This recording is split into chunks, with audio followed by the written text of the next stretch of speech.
Hello. मैं आज आप लोगों के साथ सबसे जो बेसिक टर्म है इकॉनमी में, मैं वो साझा करना चाहता हूँ।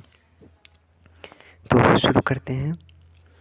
राष्ट्रीय आय की मूलतः दो धारणाएं हैं। अगर राष्ट्रीय आय की गणना की जाए तो उसके लिए मुख्यतः दो धारणाएं हैं। उन दो धारणाओं में से पहला है घरेलू उत्पाद यानी डोमेस्टिक प्रोडक्ट, है ना। और दूसरा है आपका राष्ट्रीय उत्पाद। ठीक है, दूसरा क्या है? राष्ट्रीय उत्पाद यानी नेशनल प्रोडक्ट। ओके,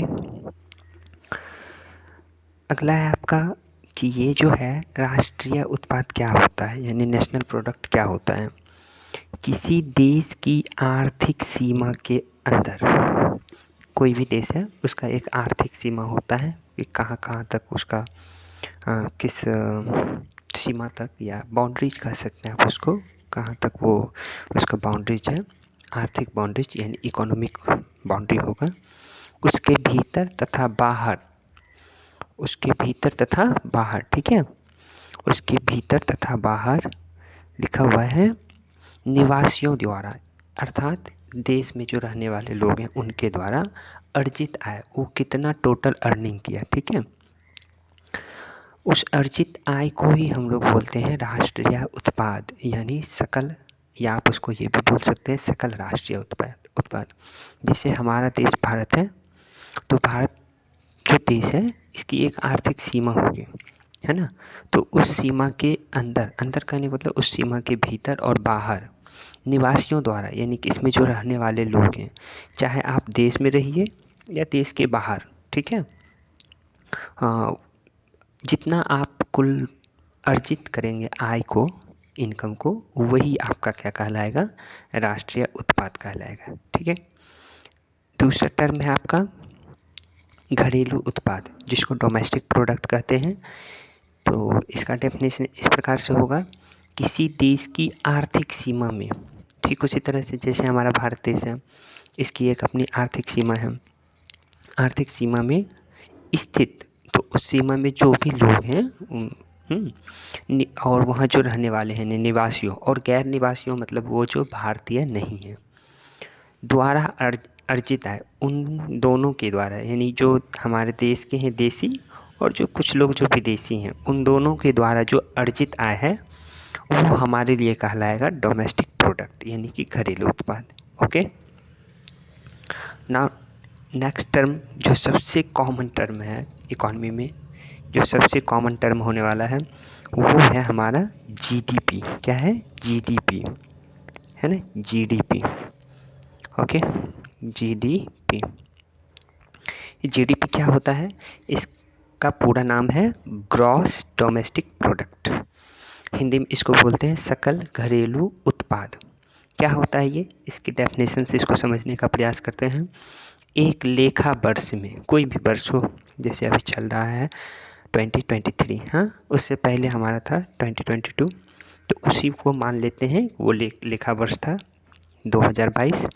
एक देश की घरेलू सीमा में जितना भी जिस दूर तक और जहाँ तक वो देश फैला हुआ घरेलू सीमा में, सभी उद्यमियों का अर्थ मतलब वो हुआ जो कमाने वाले हैं, चाहे वो व्यापारी वर्ग हो, चाहे वो बहुत बड़े बिजनेसमैन हो, जो भी हो, चाहे वो देसी हो या विदेशी द्वारा, उन दोनों के द्वारा, देसी या विदेशी द्वारा, है ना, देसी या विदेशी द्वारा की गई, उन दोनों के द्वारा की गई उत्पादित वस्तुओं, उन दोनों ने कितने वस्तुओं का उत्पादन किया या कितनी सेवाओं को उन्होंने लॉन्च किया, कितनी सेवाओं को उन्होंने प्रोवाइड किया कस्टमर को, अपने कस्टमर को, उसका जो अंतिम मौद्रिक मूल्य होगा, यानी कुल मिलाकर रुपया वाला जो मूल्य होता है, वो समझ गए ना, वो क्या कहलाएगा? आपका जीडीपी कहलाता है। ठीक है, आप इसको ऐसे समझ सकते हैं, आप इसको अपने घर का उदाहरण लेकर समझिए।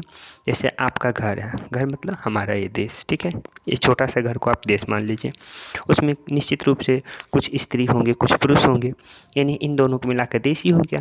अब स्त्री भी कमा रहे हैं, पुरुष भी कमा रहे हैं, तो उन दोनों मिलाकर जितनी आय होगी कुल मिलाकर जितना आय उन लोगों ने इकट्ठा किया, जितने पैसे उन्होंने कमाए, जितने रुपये उन्होंने कमाए वो, प्लस अब बाहर वाले लिखा हुआ था, चाहे वो देसी हो या विदेशी, विदेशी मान लेते हैं, साला साली, सास ससुर जो भी है इसको विदेशी मान लेते हैं।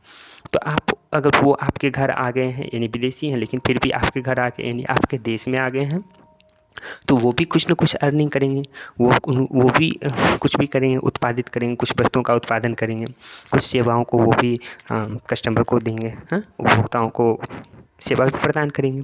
तो उनके भी आय को आप ऐड कर लीजिए खुद के आय में, ठीक है।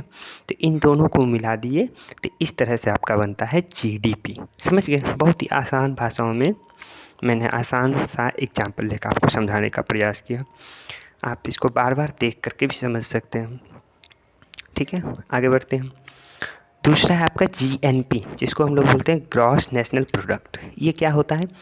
इसको हिंदी में बोलते हैं सकल राष्ट्रीय उत्पाद। नेशनल मतलब राष्ट्रीय उत्पाद। तो ये कैसे होता है? तो जीएनपी कैसे बनता है? अभी हमने जीडीपी समझा, जीडीपी का एग्जाम्पल हमने क्या दिया आपको? सिंपल सा एग्जाम्पल मैंने दिया कि जो आपका घर है उसको आप देश मान लीजिए, उसमें जो आपके जो भी स्त्री पुरुष हैं, जो भी हैं, सब मिलाकर कुल जो आपके घर की आबादी है वो उन्होंने कितना अर्निंग किया, ठीक है। और बाहर से जो आने वाले हैं, यानी विदेशी, जो साला साली सास ससुर वो जो भी हैं, ठीक है, उसको बाहर के घर वाले हैं तो उसको विदेशी मान लेते हैं। उन्होंने कितना अर्निंग किया और आपके जो घर में उन्होंने कितना अर्निंग किया, इन दोनों को मिलाकर जो कुल अर्निंग है, इसको हम लोग क्या बोले? जीडीपी बोले थे कुल मिलाकर। तो ठीक वही जीडीपी प्लस क्या करना है, हमारे देशवासियों मतलब जो हमारे घर के लोग हैं उनको हमने देशवासियों कहा। तो उनमें से हो सकता है कुछ ऐसे लोग थे जो कि बाहर जाके कमा रहे थे, बाहर कहने का मतलब अपने देश से बाहर, ठीक है। तो वो भी तो कुछ अर्निंग करेंगे, तो उनके आय को आप ऐड कर लीजिए। मान लेते हैं आपके फैमिली में 10 मेंबर्स हैं, 10 में से 8 ने कुल मिलाकर जितना कमाया वो, अब प्लस आपके सास ससुर साले साली जो भी हैं वो हो गया, ठीक है। अब इनमें से जो आपका बोले थे 2 मेंबर जब विदेश चला गया तो वो भी तो कुछ कमाएंगे ना, तो वो भी लेकर के आएंगे अपने देश में, तो अपने घर कहने का मतलब, तो वो ऐड कर लीजिए। अब माइनस क्या कर देना है? विदेशियों द्वारा देश में अर्जित है। अब विदेशी कौन है? तो विदेशी तो यहाँ हमने वो सास ससुर इसको मैंने माना, ठीक है। तो अब क्या इनको बाहर करेंगे? नहीं, ये तो पहले से ऐड है ना जीडीपी में।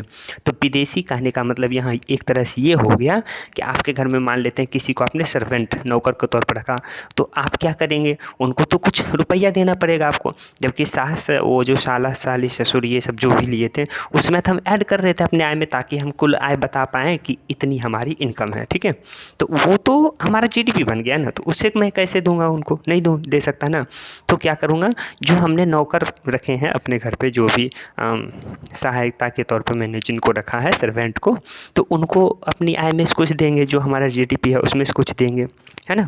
तो वो हो गया विदेशियों द्वारा देश में अर्जित है एक तरह से, क्योंकि वो विदेशी है ना, वो तो नौकर हैं, हमारे घर पर रहे हैं कुछ दिनों के लिए, वो कुछ अर्निंग करेंगे फिर वो अपने देश चले जाएंगे। तो हमारे देश में लेकिन वो अर्निंग कर रहे हैं, चूँकि हम दे रहे हैं, तो इसीलिए विदेशियों द्वारा देश में अर्जित आय को क्या कर देना? माइनस। अब ये सब कुछ कितने अवधि का होगा? 1 वर्ष की अवधि का। तो यानी कि इसको आप ऐसे भी बोल सकते हैं कि 1 वर्ष की अवधि में जो जीडीपी बनता है उसमें से जो आपके फैमिली मेंबर हैं, यानी मेंबर्स ऑफ फैमिली, वो जितना कमाते हैं अर्निंग, वो जो अर्निंग कर रहे हैं, लेकिन कैसे अर्निंग कर रहे हैं? जो घर में तो अर्निंग कर ही रहे हैं, जो घर से बाहर गए हुए हैं, उसमें समझाए थे 8 + 2 का फॉर्म 2 करके समझाए थे। तो वही 8 मेंबर्स तो यहाँ कमा ही रहे, प्लस 2 जो आउट ऑफ हैं वो जो अर्निंग करके लाएंगे वो भी, तो वही लिखें GDP plus some family member जो कि आउट ऑफ होम है फॉर अर्निंग के लिए वो, और उसमें से आपको क्या कर देना है? माइनस कर देना है सर्वेंट जो अर्निंग कर रहा है आपके घर पर रहकर, जो कि वो विदेशी है, तो अपने घर को जाएगा, तो वो तो आप तो उसको कुछ दीजिएगा ना सैलरी के तौर पर, तो वो सैलरी तो आप से कटेगा ना आपके अर्निंग में से, तो वो माइनस हो जाएगा। इसको बोलते हैं जीएनपी। तो मैंने आपको आसान से शब्दों में समझाने का प्रयास किया है, घर के उदाहरण को दे करके, आपके होम को उदाहरण मान करके। मुझे उम्मीद है कि आप समझ पाए होंगे। तब तक के लिए धन्यवाद।